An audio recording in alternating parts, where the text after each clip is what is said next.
मैंने रहमान की दफा ये देखा ना, मैं बड़ी सख्ती से ये बात करती थी, I love him so much, क्योंकि वो 15 साल के बाद बड़े भाइयों के पैदा हुआ था।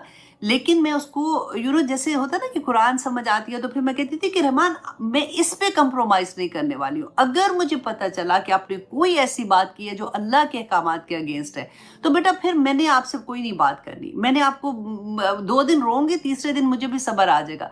लेकिन जब मैंने हजरत यकूब अलैहिस्सलाम का किस्सा पढ़ा था ना, फिर मुझे लगे कि अल्लाह अकबर, कि सबर करना है, बच्चों को छोड़ना नहीं है, बच्चों के लिए दुआएं करना है और बच्चों को नसीहतें करते ही रहना है, उनको बताते ही रहना है। आप देखें, हर हर जगह पे आपको एक ही चीज मिलेगी कि यकूब अलैहिस्सलाम अपने बच्चों को नसीहत करें, बहाने बहाने से नसीहत करें, आखिर में कामयाब हो ही गए थे ना। तो यही चीज हमने देखनी है। और एक और बात आप देखिए कि कभी भी अपने आप को इस तरह से मत कहिएगा कि मुझे डर, मतलब बच्चों को और कितना कहें, कहते हुए भी अब घबराहट होती है, वो सुनते नहीं है। आप देखें कि बच्चों को और कोई नहीं कुछ कहेगा, मजाल है कि कोई उनका दोस्त या किसी की उनके दोस्तों की मदर या रिश्तेदारों में से कोई, ऐसे नहीं कोई किसी को कुछ कह सकता सवाए माँ बाप के।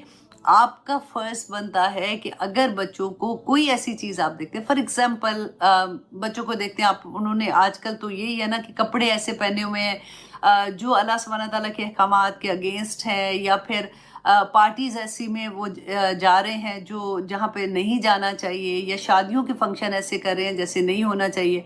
कहते रहें, क्योंकि अल्लाह सुब्हानहू तआला से मदद मांग के कहते रहें कि या पाक परवरदिगार, मेरी रब्बी शुराहली सदरी व यस्सिरली अमरी, या अल्लाह मेरा, मैं जब इसको जो मैं बात बताऊं ना, इसको या अल्लाह इसके सीने में उतर जाए, और इंशाअल्लाह उतरेगी। क्योंकि अगर माँ बाप नहीं कहेंगे तो कोई और नहीं कहने वाला।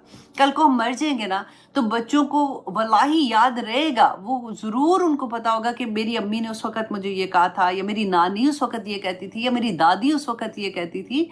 तो उनके लिए आसानियां हो जाती हैं।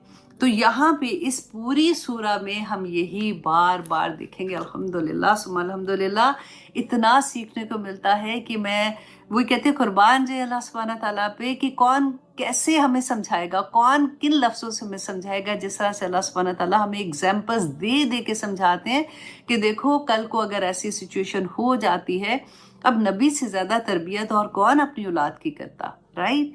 तरबियत की भी तुम लोगों ने, फिर भी पासा पलट गया, फिर भी बच्चों ने कुछ ऐसा कर दिया, तो तुमने किस तरह से सब्र के साथ उनको छोड़ना नहीं है, लगे रहना है उनके साथ, दुआएं भी करनी है, उनको नसीहत भी अच्छे से करते रहना है। और दुआ ये मांगनी है कि अल्लाह सुब्हानहू तआला मेरे लफ्ज़ों में वो डाल दे, तासीर डाल दे जो मेरे बच्चों को समझ आ जाए, क्योंकि एक माँ ही वो दर्द समझ सकती है। अल्लाह सुब्हानहू तआला हम सब के लिए आसानियां करे। बता, कुछ भी बदला नहीं है ना, कुरान तो एज इट इज हमारे पास है। तो उन लोगों की जिंदगियां कैसे बदली थी और हमारी जिंदगियों में क्यों मुश्किल थोड़ी आ रही है। तो इस वजह से मैंने सोचा कि उम्मुल मोमिनीन उम्मे सलमा के बारे में बात करते हैं आज इंशाल्लाह। सबसे पहले तो जी, आप लोगों ने जितनों ने टेस्ट दिया था, आप लोगों का बहुत बहुत शुक्रिया। आप लोगों के बहुत अच्छे मार्क्स आते हैं अल्हम्दुलिल्लाह। आप लोग बहुत ध्यान से क्लास सुनते हैं। वो लोग जिनके पास कोई टीचर नहीं है, वो उनको मैं कहती हूँ ना कि आप यूट्यूब में जब टेस्ट पोस्ट होता है, तो वहीं आप अपना वो स्क्रीनशॉट भेज दिया करें, वहीं पे टीचर जो है वो आपको देख लेंगी। लेकिन आज मैंने ये देखा था, मैं 2-3 दफा से ये देख रही थी, तो मैंने आज आप लोगों के साथ ना एक लिंक शेयर होगा व्हाट्सएप का। वो लोग जिनके पास कोई टीचर नहीं है, जिनके पास है उन्होंने नहीं करना, ठीक है। जिनके पास कोई टीचर नहीं है वो उस लिंक को ज्वाइन करेंगी, और वहां पे फौजिया जो है इंशाल्लाह आपकी टीचर होंगी, वो आपका टेस्ट जो है वो इंशाल्लाह देखेंगी। तो इस तरह से आपको जो फॉर एग्जांपल आप किसी कोर्स में नहीं, आप सिर्फ लाइव सुनते हैं ना, तो उनके लिए मैंने ये लिंक इंशाल्लाह आज शेयर हो जाएगा। तो आज देखते हैं आप लोगों के कितने मार्क्स आते हैं, क्योंकि उस ग्रुप में मैं भी हूँ। अच्छा जी, अब आपको उम्मे सलमा के बारे में बताने से पहले मैं थोड़ा सा आपको ये बता दूं, क्योंकि हम जब विजुलाइज करते हैं ना, तो हम चीज़ों को बहुत अच्छे से समझ आते हैं। तो आज के दौर में हम देखें कि हमारी ज़िंदगियों में ऐसे अगर हम किसी को देख रहे हैं तो क्या इम्पैक्ट हो रहा है उसका। कि आप देखें, जैसे हमारे मुल्क में भी 2 सियासी जमातें हैं ना। आप सोचें फॉर एग्जांपल, एक नवाज शरीफ है, एक इमरान खान है। तो बड़े सरदार, ये जो थी ना उम्मे सलमा, ये एक बहुत बड़े सरदार थे कबीला मखजूम के, उनकी ये बेटी थी। ठीक है, तो आप जरा इमेजिन करें कि कौन सा दौर था। अभी नया नया इस्लाम आया था, लोगों में ये बात आ रही थी और लोगों पे जुल्म भी इंतहा के ही हो रहे थे। जो इस्लाम कबूल करता था उसके साथ बेइंतहा जुल्म करते थे, उसका मजाक उड़ाना कि किसी तरह से ये इस्लाम से निकल जाए, ताकि इस्लाम लोगों तक ज़्यादा पैगाम ना जाए। और उस हालत में ये कौन इस्लाम कबूल कर रहा है, जो कबीले की बेटी, सरदार की बेटी है। और ना सिर्फ वो कर रही है बल्कि उनके हस्बैंड जो कबीला असद के थे, और वो भी बहुत अच्छे फैमिली से थे, तो वो दोनों ने इस्लाम कबूल किया। आप सोचें ज़रा, इमेजिन करें, नवाज शरीफ जो है उनकी बेटी और उनका दामाद इमरान खान की जमात में आ जाता है। तो बस अब मार पड़ने वाली बातें मैं ऐसी बता रही हूँ, जिसकी आप सोचें, इसकी इंटेंसिटी देखें। अब क्या होगा कि आप देखिए पूरे पाकिस्तान में कितनी बड़ी हलचल हो जाएगी। और क्योंकि ये दोनों जो मुशरिकीन मक्का थे, उनके लिए तो इस्लाम में आना इससे भी बड़ी बात थी ना, मतलब उनकी तो दुश्मनी चल रही थी पूरी की पूरी उसी तरह से।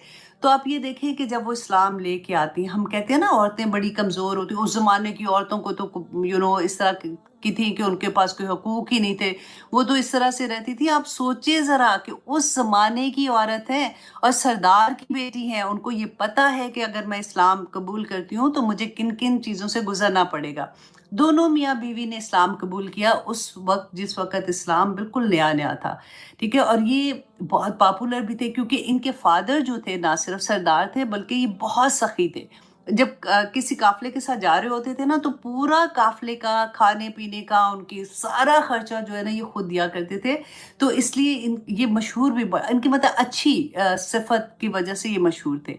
अब जब ये इस्लाम ले आती हैं तो उसके बाद जो इन पे जुल्म होता है, अब देखें ये एक खूबसूरत इनका घर, इनका रहना सहना, खाना पीना, ये उसी तरह से इनका हालात भी थे।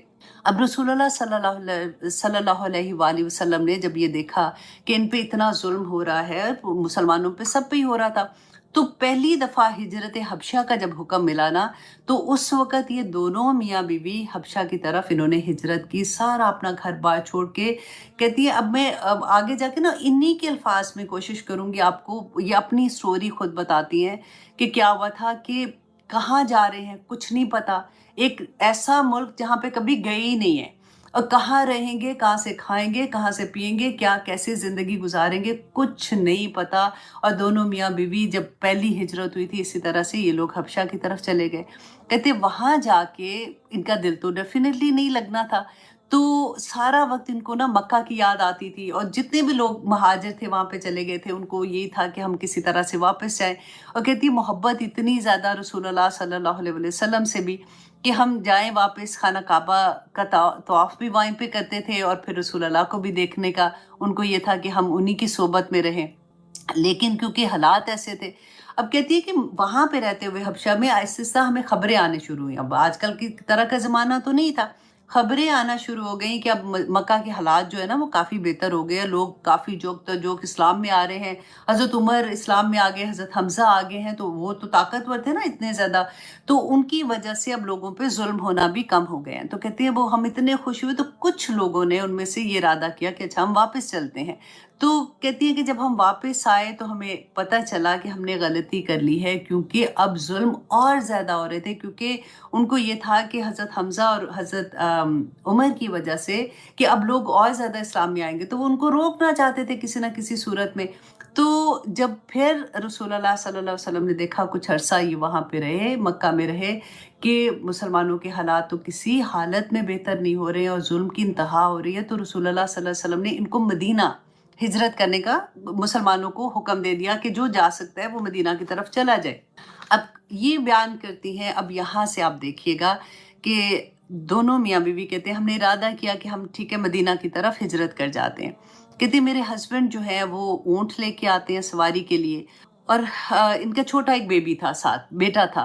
तो कहती है मेरे हस्बैंड ने मुझे ऊँट पे बैठाया, हम लोग, और खुद मेरे गोद में मेरा बेटा था, और ऊँट की नकेल लेके वो चलना शुरू हो गए।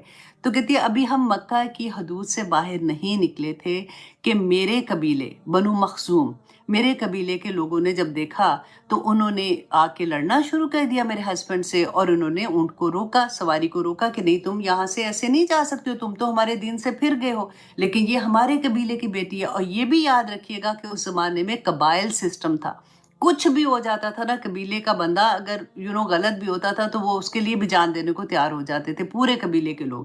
اچھا، اب انہوں نے کیا کہا، کہتے کہ وہ میرے خاوند سے زبردستی مجھے انہوں نے اونٹ سے اتارا اور انہوں نے کہا کہ تم نہیں جا سکتے، اس کو ہم اپنے ساتھ لے کے جا رہے ہیں۔ کہتے جیسے ہی وہ مجھے اپنے ساتھ لے کے جا رہے تھے تو میرے ہسبینڈ کا قبیلہ بنو اسد کے لوگوں نے جب دیکھا تو ان کو یہ غصہ آیا کہ یہ مطلب اسے لے کے جا رہے ہیں، لیکن اس کی گود میں جو بچہ ہے وہ تو ہمارے قبیلے کے لڑکے کا ہے۔ تو کہتی ہے کہ انہوں نے ان سے لڑائی کرنا شروع کر دی اور چھینا جپٹی شروع کر دی۔ ایک قبیلے کے لوگ میرے بچے کو ادھر کھینچ رہے تھے اور دوسرے قبیلے کے لوگ ادھر کھینچ رہے تھے۔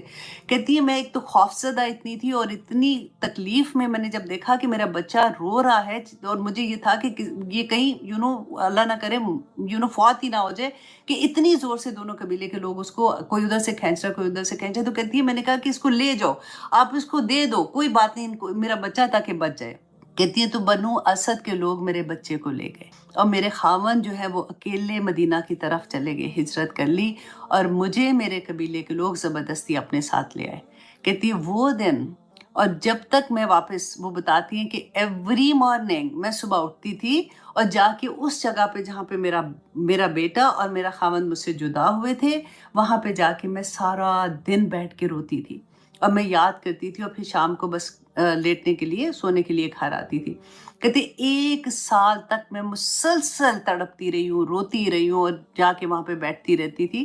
تو ایک دن میرے کزن نے دیکھا، بار بار وہ دیکھتا ہوگا کہ یہ آتی ہے یا پھر روتی ہے، پھر اس طرح ان کی حالت، جو آپ سوچو کہ رو رو کہ ان کی حالت کیا ہوئی ہوگی، تو اس کو ان پہ ترس آ گیا۔ اب دیکھیں جو کزن تھا وہ بھی تو سردار ہی فیملی کا تھا نا، تو کہتی ہے اس نے پھر جا کے اپنے قبیلے کے لوگوں سے یہ بات کی کہ دیکھو اب تم جانے دو۔ اب 1 سال میں غصہ بھی ان کا کم ہو گیا ہوا تھا کہ تم کیوں اس کو روکے ہوئے، اس کو جانے دو، تو وہ مان گئے۔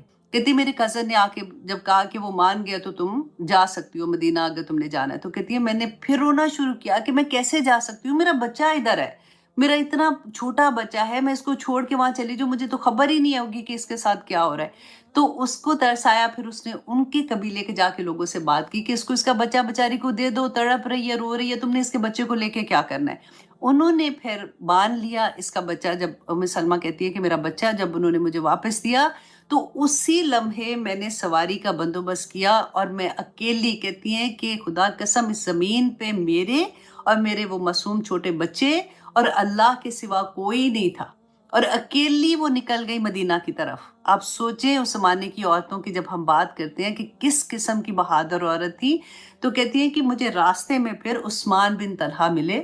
انہوں نے پوچھا کہ تم کہاں جا رہی ہو، تم کون ہو، کہاں جا رہی ہو، اکیلی کیوں کہ جا رہی تھی؟ تو کہتی ہے میں نے بتایا کہ اس طرح سے میں اپنے ہسبینڈ میرے وہاں پہ مدینہ میں ہے تو میں ان کے پاس جا رہی ہوں، تو اس طرح سے سارا واقعہ میں نے بتایا ان کو۔ تو انہوں نے کہا کہ ٹھیک ہے میں تمہاری مدد کرنے کو تیار ہوں، میں تمہیں مدینہ تک چھوڑ کے میں پھر واپس آ جاؤں گا۔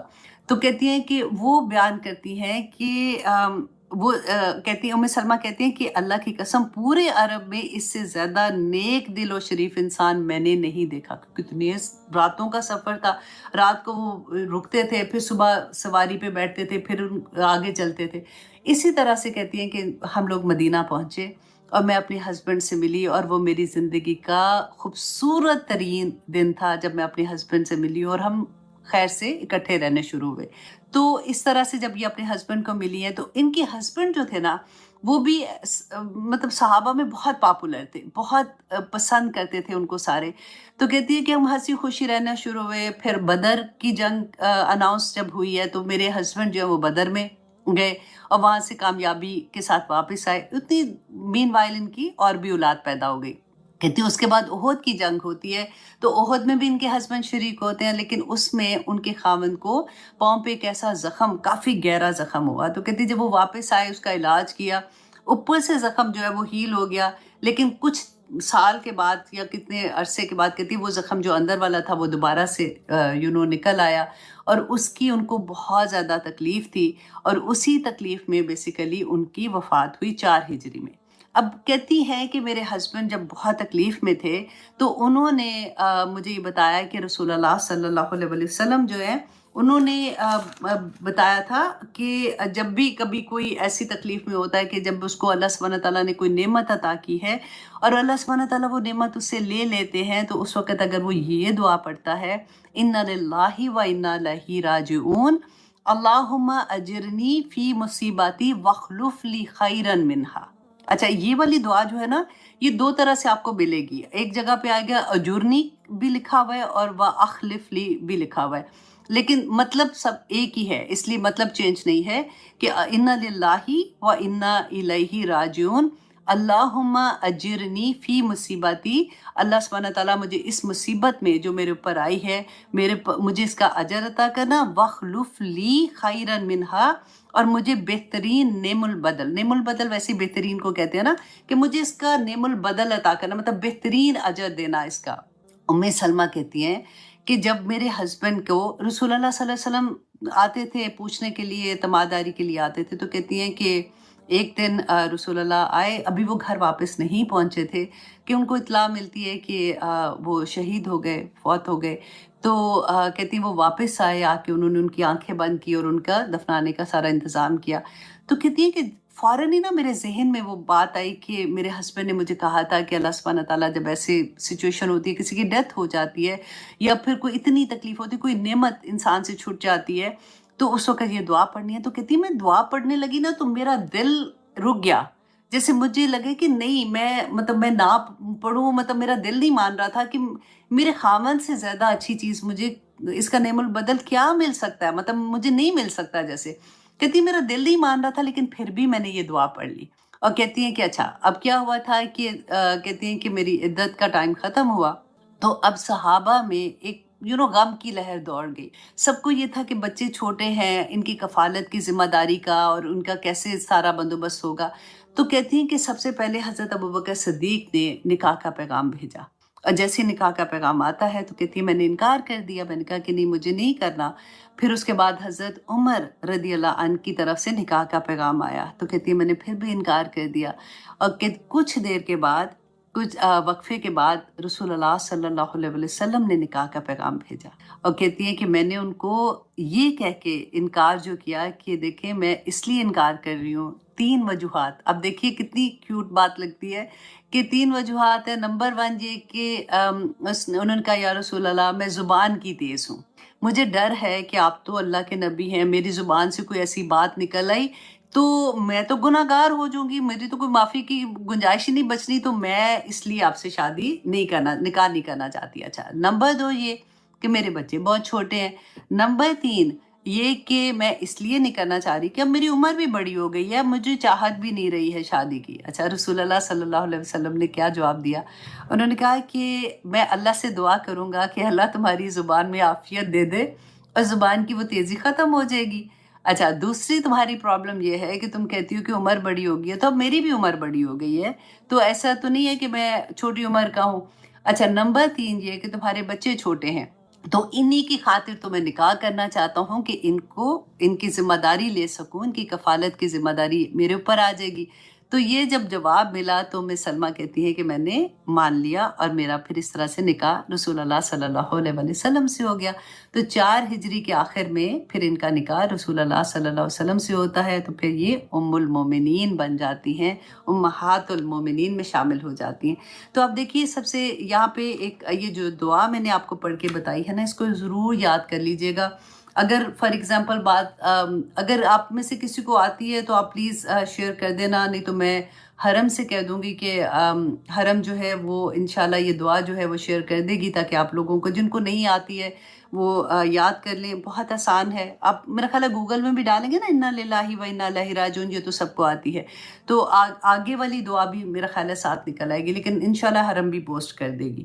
ٹھیک ہے جی، اسی طرح سے میں کوشش کروں گی کہ آپ لوگوں کے ساتھ कुछ ना कुछ सहाबा के वाक़यात हैं, और इस तरह से उम्मुल मोमिनीन जो भी उम्महातुल मोमिनीन है या सहाबियात हैं, कुछ ना कुछ आप लोगों के साथ शेयर करती रहूँ ताकि हमारे इसी तरह से इल्म में इजाफ़ा होता रहे।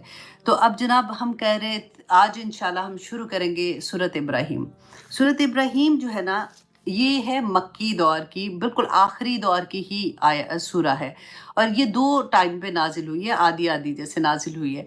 इसमें आप देखेंगे कि आयत नंबर 35 है, जिसमें अल्लाह सुब्हानहू तआला ने फरमाया कि व इज़ क़ाला इब्राहीम हो, तो वहाँ से इस सूरा का नाम जो है ये इब्राहीम, सूरत इब्राहीम है। ये अलामत के तौर पे ये नाम है। ऐसा नहीं है कि इसके अंदर इब्राहीम अलैहिस्सलाम की स्टोरी है, क्योंकि इब्राहीम अलैहिस्सलाम का जिक्र कुरान में बहुत दफ़ा आया है, और डिफरेंट जगहों पे उन्होंने डिफरेंट तरह से अल्लाह सुब्हानहू तआला ने उनको बयान किया है। अच्छा, आयत नंबर 28 और 29 जो है ना, ये 2 आयत है जो मदीना में नाजिल हुई थी, और ये मुशरिकीन मक्का जो थे, जो बदर में वो कत्ल हुए, तो उनके बारे में इंशाल्लाह आएगा, वहाँ पे हम ये देखेंगे। और इसका ज़्यादातर आप देखिएगा कि इसमें अल्लाह सुब्हानहू तआला वही जैसे सूरत रात का था ना, उसी तरह से आपको इसमें भी नज़र आएगा कि अल्लाह सुब्हानहू तआला दलाइल पे दलाइल दे दे के बता रहे हैं कि देखो पिछली कौमों को, देखो क्यों कुरान नाजिल किया था, ये देखो कुरान जिन्होंने इस पे अमल किया उनकी ज़िंदगियाँ देखो, जिन्होंने नहीं अमल किया उनकी ज़िंदगियाँ देखो। एक एक चीज़ आपको इतनी प्यारी लगेगी। और पहली आया जो है ना, ऑनेस्टली वो तो मुझे लगता है कि एक ही आया पे ही बात करते रहे ना, और इसलिए बात करते रहे कि जब ये समझ आ जाएगी तो ज़िंदगियों के सारे अंधेरे छूट जाएंगे। तो अल्लाह सुब्हानहू तआला क्या फरमाते हैं, आइए देखते हैं। औज़ु बिल्लाहि मिनश शैतानिर रजीम, बिस्मिल्लाहिर रहमानिर रहीम, अलिफ लाम रा। ये हरूफ मुक़त्तात हैं, और हरूफ मुक़त्तात के बारे में अगर आपने मोर डिटेल देखनी है तो आप सूरत अल-बक़रा के शुरू में भी देख सकते हैं। लेकिन क्योंकि अल्लाह सुब्हानहू तआला ने इसके बारे में हमें कुछ नहीं बताया, रसूल अल्लाह ने कुछ नहीं बताया, तो इसलिए हम इसको एज़ इट इज़ ही रखते हैं। अब अल्लाह सुब्हानहू तआला फरमाते हैं, किताबुन अंज़लनाहु इलैका, कि किताबुन, ये किताब कौन सी, कुरान पाक, अंज़लनाहु, हमने इसे नाजिल किया, किसको, इस किताब को, इलैका, आपकी तरफ। अब देखिए, इससे पहले सूरत रात में हम क्या पढ़ रहे थे कि अल्लाह सुब्हानहू तआला ने फरमाया व यक़ूलुल्लज़ीना कफ़रू, कि वो लोग जिन्होंने कुफर किया, जो इनकार कर रहे थे ना, वो उन्होंने क्या कहा, लस्ता मुरसला, कि हम नहीं मानते आपको, हम नबी नहीं मानते, मतलब रसालत का इनकार करते हैं। तो अल्लाह सुब्हानहू तआला ने फरमाया कि अल्लाह ही काफ़ी गवाह है इसके लिए कि आप अल्लाह के रसूल हैं। और दूसरी किसकी गवाही अल्लाह सुब्हानहू तआला ने कही थी कि व मिन इंदहु इल्मुल किताब, और जिसके पास किताब का इल्म है। इतनी बड़ी बात आपने देखी। हमने हज़रत सलेमान का जो वाक़या पढ़ा था, याद रखिएगा इस वाक़या को। जब सबा का था कि वो तख्त लेके आना है, तो एक जिन था, फरीद के नाम से था ना, वो जिन वहाँ पे था, तो उसने कहा कि मैं वो ला सकता हूँ तख्त। और हज़रत सलमान ने कहा कि आप कब, मतलब कैसे ला सकते हो, कितनी देर में? तो उसने कहा कि आप उठ के बैठेंगे तो उतनी देर में मैं ले आऊँगा। तो एक शख्स वहाँ पे जो बैठा हुआ था, जिसको किताब का इल्म था, गौर करें, अंडरलाइन करें, जिसको किताब का इल्म था ना, उसने क्या कहा था कि मैं पलक झपकते में वो ले आऊँगा, और वो ले आया था। तो ये किताब में अल्लाह सुब्हानहू तआला, अब यहाँ पे देखिए कि अल्लाह सुब्हानहू तआला फरमाते हैं कि किताबुन अंज़लनाहु इलैका, कि ये किताब जो हमने नाजिल की आपकी तरफ। क्यों नाजिल की? आप पहले, अब अल्लाह सुब्हानहू तआला ने रीज़न क्या बताई है, उससे पहले आप अपने दिल से पूछें कि ये किताब जो है ये नाजिल होने की क्या रीज़न हो सकती है। हम लोग आजकल अपने इर्द गिर्द देखते हैं कि इस किताब के साथ हमने एज अ मुसलमान हमने इस किताब के साथ क्या सलूक किया है। किताब कब खुलती है? जब किसी की डेथ हो जाती है, तो हम उस वक़्त ये किताब खोल के सबको इकट्ठा करते हैं, और फिर हम ये किताब पढ़ते हैं, और फिर हम ये करते हैं कि अच्छा फ़लाँ बंदा जो जिसकी डेथ हुई है ना, उसने भले ज़िंदगी में कभी कुरान ना खोला हो, लेकिन फिर हम फ़ौत होने के बाद क्या कहते हैं, फ़लाँ मस्जिद वालों ने ना 25 कुरान उन्होंने दे दिए, हदिया किया, उसने 5 कुरान दिए, उसने 50 कुरान दिए, और फिर अनाउंस करते हैं कि जी दुआ के साथ-साथ कि इतने कुरान जो हैं वो इनके लिए हदिया आया है, तो इसको अल्लाह सुब्हानहू तआला बख्श दे। कुरान इसलिए नहीं नाज़िल हुआ था। कुरान किस लिए नाज़िल हुआ था कि दिस इज़ अ लाइहा अमल, कि हम अपनी ज़िंदगी में उस पे अमल करेंगे, हम अपनी ज़िंदगी में अमल करेंगे। और हम कब खोलते हैं? जब कोई चला जाता है इस दुनिया से ना, फिर हम खोल के बैठ जाएंगे। नंबर 2, हम कुरान कब खोलते हैं? कुरान खोलेंगे भी नहीं, लेकिन जब वो सरों पे रखते हैं ना, जब शादियों के बाद दुल्हन को रुखसत करते वक्त, और कभी हम ये देखते नहीं हैं कि उससे पहले हमने अल्लाह सुब्हानहू तआला की किस किस तरह से नाफरमानियां नहीं की हैं। जिस दिन से शादी शुरू हुई है, मेहंदी से लेके रुखसती तक, अब देखिए आजकल तो इतना कॉमन है कि, और तो बाकी तो डांसेस छोड़िए, अब तो दुल्हन खुद जब वो एंटर होती है तो पहले दूल्हा दुल्हन के जो डांसेस होते हैं, और ये सारा कुछ करने के बाद हमारी जुर्रत होती है, वल्लाही हमारी जुर्रत होती है कि फिर हम कुरान को सर पे रख के रुखसत करते हैं। हमने दीन का मजाक उड़ा के रख दिया। कभी आप देखिए कि फिर